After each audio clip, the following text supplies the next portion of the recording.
عذاب کے فرشتے کفل کی گھات میں تھے۔ موت کے بعد کفل کے دروازے پر فیصلہ تحریر تھا۔ دنیا بھر میں وائرل مشہور واقعہ۔ بسم اللہ الرحمن الرحیم۔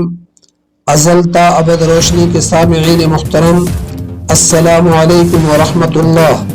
یہ واقعہ بنی اسرائیل کے ایک بہت ہی بڑے گناہگار کفل نامی نوجوان کا ہے اور دنیا بھر میں زبان زد عام ہے۔ آپ اس قصہ کو حدیث مبارکہ کے مستند حوالے سے سماعت فرمائیں۔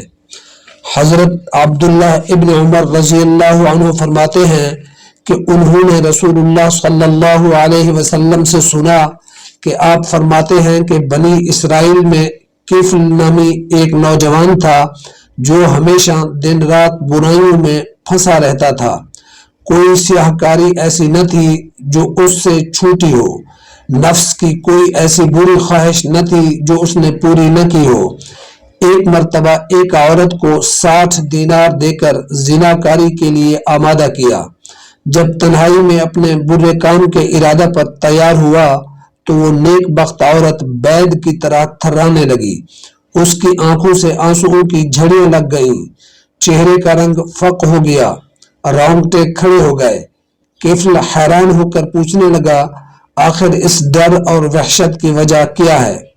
پاک باطن شریف النفس اور باعصمت لڑکی نے اپنی لڑکھڑاتی ہوئی زبان سے بھرائی ہوئی آواز میں جواب دیا، مجھے خدا کے عذابوں کا خوف ہے۔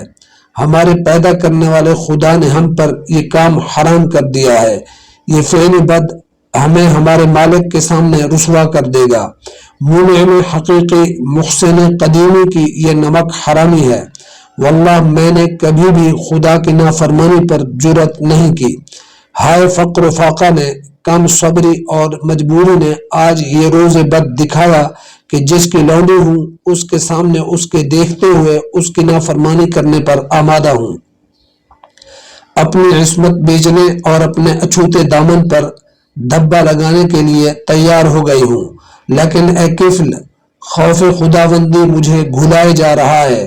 ہائے آج 2 گھڑی کا لطف صدیاں تک خون رلائے گا اور عذاب الہی کا لقمہ بنائے گا۔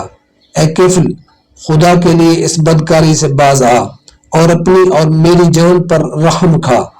آخر خدا کو منہ دکھانا ہے، میری عصمت کو داغدار نہ کر۔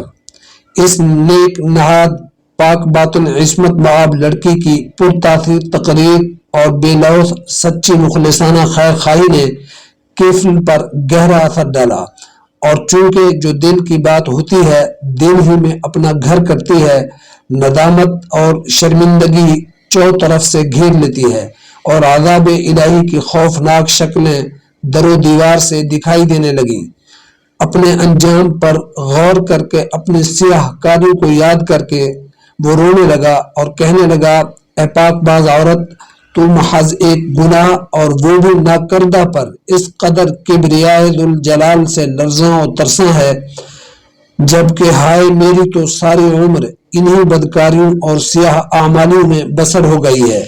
میں نے اپنے منہ کی طرح اپنے نامہ اعمال کو بھی سیاہ کر لیا، خوف خدا کو کبھی پاس نہ پھٹکنے دیا، عذاب الہی کی کبھی بھول کر بھی پرواہ نہ کی۔ ہائے میرا مالک مجھ سے غصہ ہوگا، اس کے عذاب کے فرشتے میری طاق میں ہوں گے، جہنم کے غیظ و غضب کی قہر آلود نگاہیں میری طرف ہوں گی، میری قبر کے سانپ بچھو میرے انتظار میں ہوں گے۔ مجھے تو تیری نسبت بہت زیادہ خدا سے ڈرنا چاہیے، نہ جانے حشر میں میرا کیا حال ہوگا۔ اے نیک لڑکی، گواہ رہنا، آج تیرے سامنے سچے دل سے توبہ کرتا ہوں، آئندہ رب کی ناراضگی کا کوئی کام نہیں کروں گا، خدا کی نافرمانیوں کے پاس کبھی بھی نہ بھٹکوں گا۔ میں نے وہ رقم بھی معاف کی جو تمہیں دی تھی اور اپنے ناپاک ارادے سے ہمیشہ کے لیے باز آیا۔ پھر بصد گریہ و زاری جناب باری تعالیٰ میں توبہ و استغفار کی اور رو رو کر اپنے اعمال کی سیاہی دھوئی، دامن امید پھیلا کر دست دعا دراز کیا کہ اے اللہ میری سرکشی سے درگزر فرما، مجھے دامن عفو میں چھپا لے، میرے گناہوں سے چشم پوشی کر، مجھے اپنے عذابوں سے آزاد کر۔ پیارے رسول اللہ صلی اللہ علیہ وسلم فرماتے ہیں کہ اس رات ہی کفل کا انتقال ہو گیا۔ صبح کو لوگ دیکھتے ہیں کہ اس کے دروازے پر قدرت لکھا ہوا تھا ان اللہ قد غفر للکفل، یعنی اللہ تعالیٰ نے کفل کے گناہ معاف فرما دیے ہیں۔ لوگ اس سے تعجب کرتے ہیں۔ ترمذی شریف۔ سبحان اللہ و بحمدہ۔ آپ نے دیکھا 2 گھڑی کے خوف خدا نے عمر بھر کے گناہوں کو جلا کر بھسم کر دیا۔